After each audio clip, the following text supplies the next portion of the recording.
Welcome back to Wristwatch Deep Dive. Today I'll be talking about my Jaeger-LeCoultre JLC. I'm going to call it JLC from now on. Reverso Squadra Hometime. I'm not a dealer or flipper. I'm not selling the watches I cover, just highlighting the watches I have in my collection. All right, so this is my JLC Reverso Squadra Hometime. Reference number 230.8.77.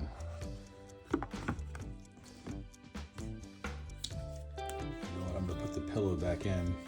So always forget to do that. All right, here is the watch. Okay, it's a 35 millimeter. That's 35 millimeters wide, 50 millimeters lug to lug, stainless steel case, 13 millimeters thick, black rubber strap.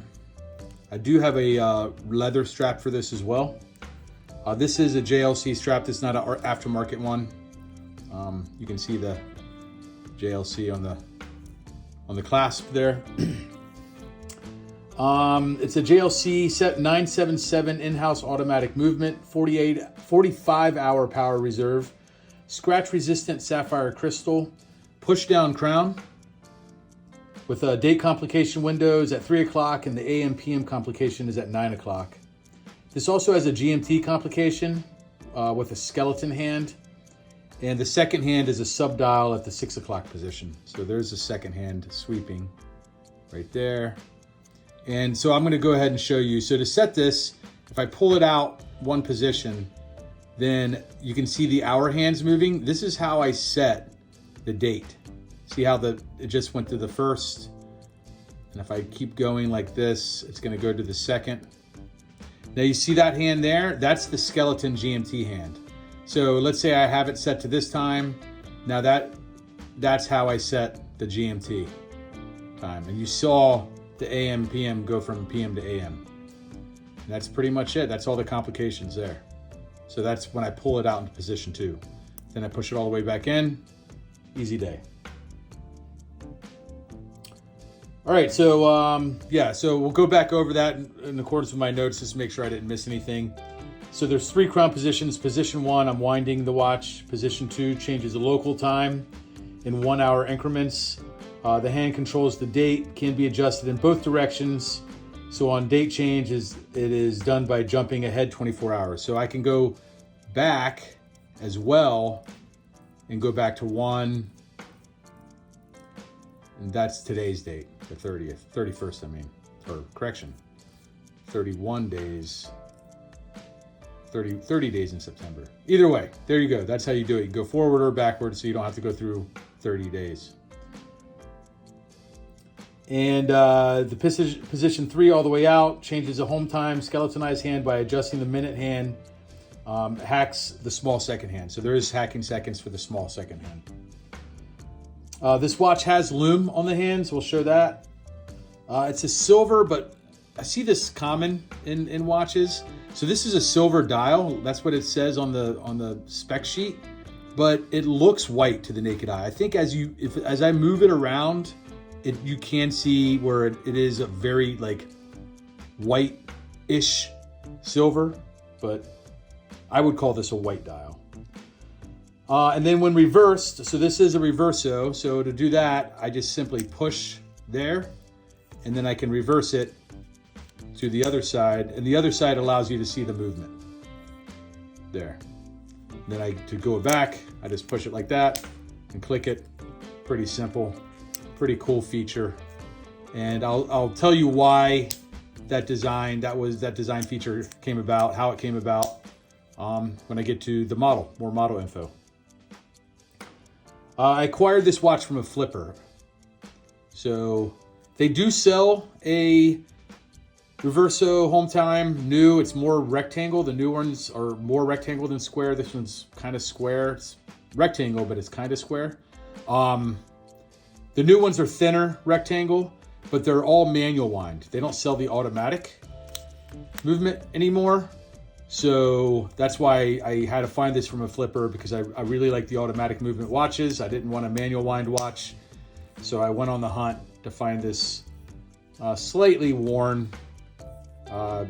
one from a flipper, but you know what? I don't mind slightly worn watches so long as, I don't know, I like it. The price is right. That's the way I go. Okay, we'll do some brand info. JLC, known back then when it first started as just simply LeCoultre, was founded in 1833 by Anto. I'm going to put it on the screen. The earliest records of the family in Switzerland date back from the 16th century. They fled France to escape religious persecution.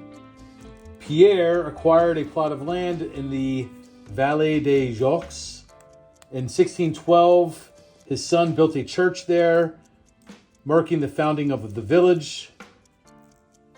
Le Centre, that's the name of the village, where the company's manufacturing is still based today. In 1833, following his invention of a machine to cut watch pinions from steel, Antony founded a small watchmaking workshop where he honed his horological skills to create high-quality timepieces. In 1844, he invented the world's most precise measuring instrument at the time, called the manometer. And in 1847, he created a keyless system to rewind and set watches. 4 years later, he was awarded the gold medal for his work on timepiece precision and mechanization at the first Universal Exhibition in London. In 1866, at a time when watchmaking skills were divided up among hundreds of small workshops, the company established the first full-fledged manufacturing factory, pulling their employees' expertise under one roof. Under this setup, they developed the first partially mechanized production process for complicated movements. By 1900, it had created over 350 different calipers, of which 128 are equipped with chronograph functions and 99 with repeater mechanisms. From 1902 and for the next 30 years, they produced most of the movement blanks for Patek Philippe of Geneva. In 1903, Paris-based watchmaker to the French Navy, Edmond Jaeger, challenged Swiss manufacturers to develop and produce the ultra-thin movements that he had invented. Jacques-David LeCoultre, which was Antony's grandson, accepted the challenge, giving rise to the collection of ultra-thin pocket watches, including the thinnest in the world in 1907, equipped with a LeCoultre caliber 145. That same year, French jeweler Cartier, one of Jaeger's clients, signed a contract with Parisian watchmaker under which all Jaeger movements for the period of 15 years would be exclusive to Cartier. The movements were produced by LeCoultre. The collaboration between Jaeger and LeCoultre led to the company being officially renamed Jaeger-LeCoultre in 1937. All right, hopefully I won't have to say that anymore. I can just call it JLC. This model's name was inspired by the Latin "I turn around." That's what this Reverso is. It was created in 1931 as a watch capable of surviving the hard knocks of polo game. The origin of the watch creation is rooted in the early 1930s when a group of polo players asked the company to create a timepiece that could withstand the rigors of their sport. They designed a reversible case that could protect the fragile dial and glass of the watch during the play. The final design allows for the case to be swiveled in its carrier to protect the watch glass. The design is considered a classic Art Deco. So the original design actually was more square like this than the modern rectangles. And when you flipped it, this would just be a steel blank, similar to the backing here. So it would just be steel, and it's basically to protect this portion of the watch. So polo players, they would continue wearing their watch during play. They would flick it like this, so that way if the ball or the rackets or whatever, during the course of the game hit this part of the watch, it wouldn't damage the movement, it wouldn't damage the glass. So the watch was designed as a sports watch, but for polo.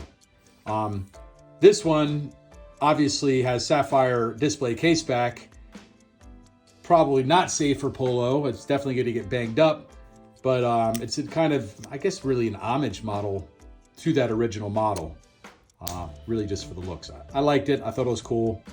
I don't play Polo, so I don't need the extra protection, nor would I continue wearing my watch while playing.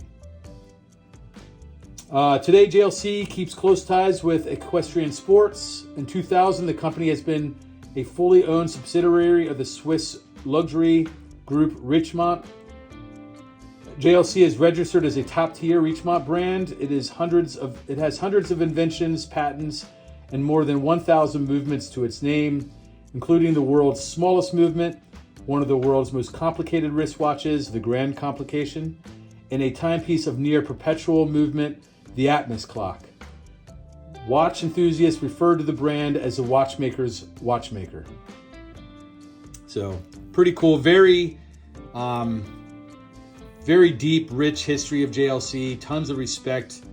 Yeah. So this is the only square watch I have, and we'll talk about that, why I chose this watch. So I never thought I'd own a square or rectangular watch, but when I was researching JLC as a brand and learned more about the Reverso, I thought it was a cool history, an interesting look for a sports watch. So I chose this one because it has automatic movement. And we already talked about how JLC doesn't make this model with the automatic. It's all manual winds now. But that's why I had to kind of go back and find this one. All right, so we'll show and talk about the box. So this, one thing I will say, so do a wrist shot again. So when you click this, it does have a deployant clasp. It's a friction deployant clasp, which I am not a fan of. I like the butterfly spring release ones. This one, you just simply pull it and then pull this one. I'm just not the biggest fan of that method. I just feel like over time that would wear out. But so personally, I don't like it. I'll keep this because it is the brand, and I tend to stick with the brand stuff unless it's, a Tang, and then I switch it for something aftermarket. But I'll keep it, but just not the biggest fan. All right, so talk about the box. So the box is pretty nice. This is cardboard, but it's not your cheap cardboard. It's a little nicer than your normal stuff. Take this out, and the box inside. In here, you have a rather large book. Talks about the model, and here is the leather strap that I also have. I just prefer the rubber because it's going to last longer. It's going to wear better. So, all right. And here is just the pillow. Nothing much to add to that. This is a nicer material, this felt, cushiony. Some wear from the previous owner, but that's what you get when you get a pre-owned. There is one other thing I will say. So when I got this watch, before we do the loom shot, the skeleton hand wasn't moving as it should. Again, another kind of thing that can happen when you get it from a flipper is not everything works perfectly. So I did send it to JLC. They had it for, I don't know, a month or two, fixing it, servicing it. Really, it's their backlog. It doesn't take them that long to service it, but the backlog, it takes time for it to come back. When they sent me instructions on how to send it, I sent it. And then when it sent it back, they put it in this box. It's kind of a complimentary box that they sent it back in, which is kind of cool because it's a JLC travel box. So servicing from the brand is not the cheapest, but it's nice when they include these little extras. It makes you feel better about paying the extra price. So just thought that was a cool detail. If you guys ever get your JLC service from them, they do go the extra mile and include some cool features, cool extras. All right, so now we'll do a loom shot. Hit the lights. Charge this up. And there it is. Now, This loom, though I appreciate it having loom, they mailed it in. Below average, not a fan.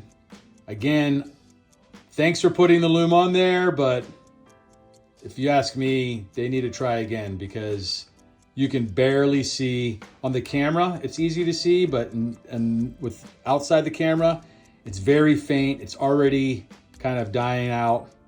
Yeah, not great loom. Probably one of the worst looms I've seen. So again, glad it's there. They could do better. All right, hit the lights again. All right, so there is my JLC Reverso Squadra Hometime. Let me know if you have any questions. Comment on this video. Let me know what you think.